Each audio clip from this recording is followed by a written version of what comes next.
Assalamualaikum warahmatullahi wabarakatuh. Pemirsa Raja Go Channel dimanapun berada di tanah air Indonesia, siang hari ini di bulan suci Ramadan, di hari ke-23 ini kami kedatangan tamu istimewa, seorang profesional muda yang bergerak di bidang jurnalistik, pemimpin redaksi media.com, banaranmedia.com, yaitu saudara Hari Insani Putra. Assalamualaikum Pak Hari. Waalaikumsalam. Alhamdulillah. Pak Hari, gimana puasa? Semangat ya? Alhamdulillah, insya Allah. Ya, mudah-mudahan Pak Hari kita bisa menyelesaikan ibadah puasa yang tinggal beberapa hari, dan mudah-mudahan dengan puasa ini kami doakan banaranmedia.com ini berjaya, khususnya di bumi Lampung Mangkurat. Insyaallah. Amin, amin. Pak Hari, kita siang hari ini mau bincang-bincang ringan saja seputar dunia jurnalistik kewartawanan, khususnya di bumi Lampung Mangkurat. Saat ini kan kita mengetahui bahwa saat ini menurut keterangan yang disampaikan oleh Presiden Jokowi bahwa kita kan menghadapi masa keluberan informasi gitu. Informasi ini meluber sudah, bahkan sudah tidak sanggup lagi menampung di mana tempatnya saking lubernya begitu kan. Nah, di dalam konteks ini kita ingin mendengar pandangan Pak Hari selaku praktisi media online Banaran ini, prospeknya ke depan kalau kita melihat semakin gencar dan majunya teknologi IT ini. Apakah media-media, apakah misalnya media offline ya, ya termasuk juga media-media online yang sekarang ini tumbuh menjamur yang di bumi Lampung Mangkurat ini, kalau menurut data ya sudah mungkin ribuan ya Pak jumlahnya ya. Betul. Nah, ini kira-kira bagaimana Pak Hari nasib ke depan ini yang sekian banyak ini bisa bertahan tidak ya? Di era yang semakin canggih ini. Silakan Pak Hari. Sebelumnya terima kasih dulu buat pemirsa setia Raja Go Channel. Jadi ini alhamdulillah sekali kita dibolehkan ngomong di channel ini ya. Jadi gini, kalau menjawab masa depan ini kan ini seperti mengambil hak Tuhan sepertinya. Yeah. Jadi saya agak takut menyampaikan karena yang bisa membaca masa depan itu hanya Tuhan. Yeah. Tapi kalau memprediksi berdasarkan gejala-gejalanya, fenomenanya. Jadi dulu waktu saya blogger, saya dulu ketua komunitas blogger Kalimantan Selatan, kebetulan saya sudah menyampaikan kepada teman-teman wartawan, teman-teman saat itu, bahwa akan ada era di mana nanti media cetak itu akan mengalami kesurutan lah. Saya tidak ingin menyebutnya mati, faktanya sampai sekarang masih hidup ya. Nah, pada akhirnya memang saat itu ditertawakan juga, namun pada akhirnya sekarang kita melihat bahwa masing-masing sekarang sudah bertumbuhan media online. Nah, kalau kita langsung melompat, kita menghitung 1 tahun 2 tahun ke depan Pak, misalnya. Jadi sekarang karena media online ini sangat mudah dibuat, sangat mudah dibuat. Artinya kita tinggal punya server, punya domain, terus kemudian keredaksian. Maka siapapun dalam waktu yang sangat cepat itu semua orang bisa punya media. Nah, sekarang pertanyaannya, ketika orang punya media, dari mana mereka bisa hidup? Ketika masing-masing punya media, gitu kan? Jadi arah media, jadi kemudian ada yang memang mungkin punya media itu untuk menopang sesuatu, ada yang memang secara finansial dan segala macam. Namun kalau saya bilang sekarang kalau media online itu agak susah untuk bisa bertahan hidup. Hidup dalam artian apa ya? standar gitu ya. Nah, jadi kalau setahun ke 2 tahun ke depan, pemikiran orang-orang saking mudahnya bikin media online ini, maka otomatis media ini akan ya terjadi yang disebut ada tabrakan informasi yang sama, kemudian direproduksi terus, dan akhirnya media sana media sini ya isinya sama.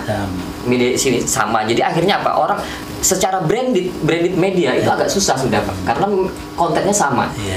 Dan kemudian kalau misalnya mengharapkan hidup dari periklanan gitu kan, periklanan ini karena rebutan, medianya misalnya 1.000 Pak ya, kita hitung misalnya uangnya 1 juta dibagi 1.000 berapa itu kan, maka apakah bisa hidup itu kira-kira dijawab sendiri saja gitu. Pemirsa. Oke.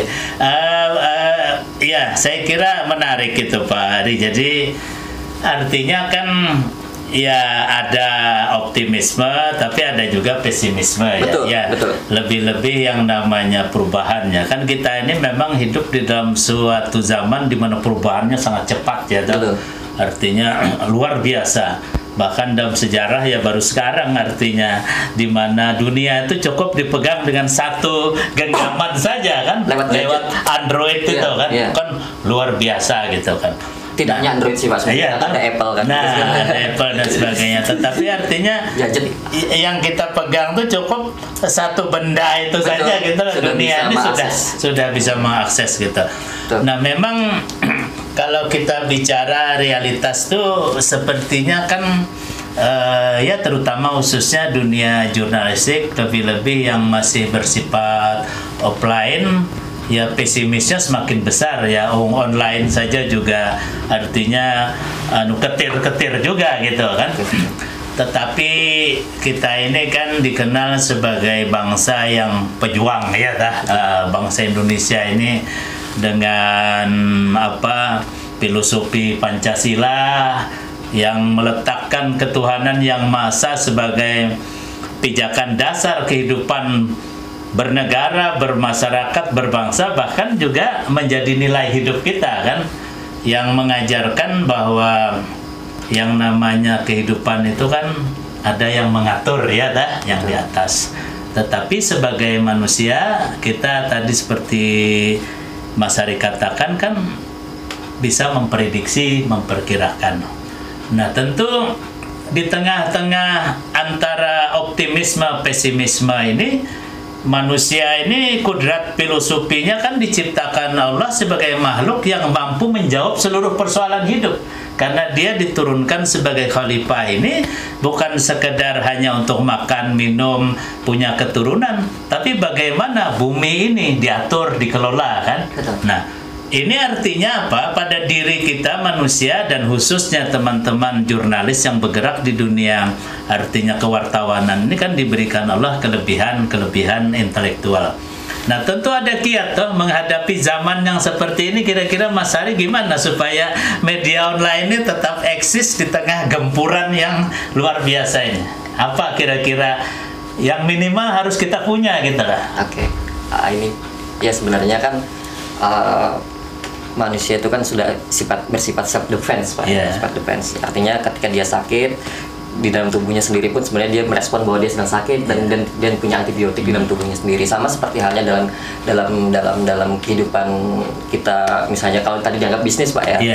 Artinya ya sekarang zaman seperti apa, menuntutnya seperti apa kan, karena media itu adalah kaitannya dengan pembaca, perlu audiens. Sekarang kita harus mengkaji artinya engagementnya audiens ini apa, ketertarikannya seperti apa. Contoh misal seperti ini Pak, ada berita yang sangat serius dan itu kita anggap mungkin penting, tapi itu tidak bisa viral kan. Tapi ada orang yang cuma joget-joget di TikTok atau di media lain, itu justru bisa viral. Nah, artinya bahwa kita harus membaca psikologi massa sekarang, psikologi massa, bahwa ketika di dunia online itu kita tidak bisa berpikir bahwa yang akan menarik ini tidak bisa. Jadi kita harus riset. Jadi misalnya, jadi hasil dari riset itu adalah misalnya, oh ternyata sekarang generasi milenial itu memerlukan konten yang seperti ini, segala macam, mau tidak mau. Misalnya, contohnya jenengan, ini bikin podcast kan, ini kan kalau di usia-usia bapak ini kan sebenarnya tidak ngeh dengan dunia podcast gitu kan. Sudah mau masuk kubur sudah. Kan? Tapi jenengan mau berusaha artinya menerima zaman terus kemudian bisa survive gitu kan. Ada akun di YouTube. Nggak banyak loh kayak jenengan ini yang punya akun di YouTube gitu kan. Ini kan sudah canggih nih kan. Nah, itu maksud saya tadi artinya ketika kita bermain artinya dalam situasi bagaimanapun tentunya media ini harus berani harus bisa survive. Harus bisa survive. Jangan hanya artinya menggunakan metode dulu pola cetak di copy paste ke media online. Karena media online ini kan kalau kita bicara online di situ ada video, konten suara, podcast dan kemudian tidak hanya teks. Nah, itulah yang mungkin bisa bisa dikembangkan. Ya, baik Pak Hari, barangkali ini bincang-bincang ringan kita menjelang berbuka puasa, menjelang waktu asar ini mudah-mudahan bisa memberikan inspirasi kepada pemirsa Rajago Channel dan khususnya teman-teman yang bergerak di dunia jurnalis bahwa ya memang kita ini hidup selalu dihadapkan dengan tantangan. Tantangan itulah yang membuat kita menjadi hidup. Dan Tuhan menciptakan kita sebagai makhluknya itu memang tugasnya menjawab kehidupan. Artinya bahwa optimisme itu harus selalu kita bangun di tengah zaman bagaimanapun sulitnya. Barangkali itu, terima kasih pecinta Rajago. Assalamualaikum warahmatullahi wabarakatuh.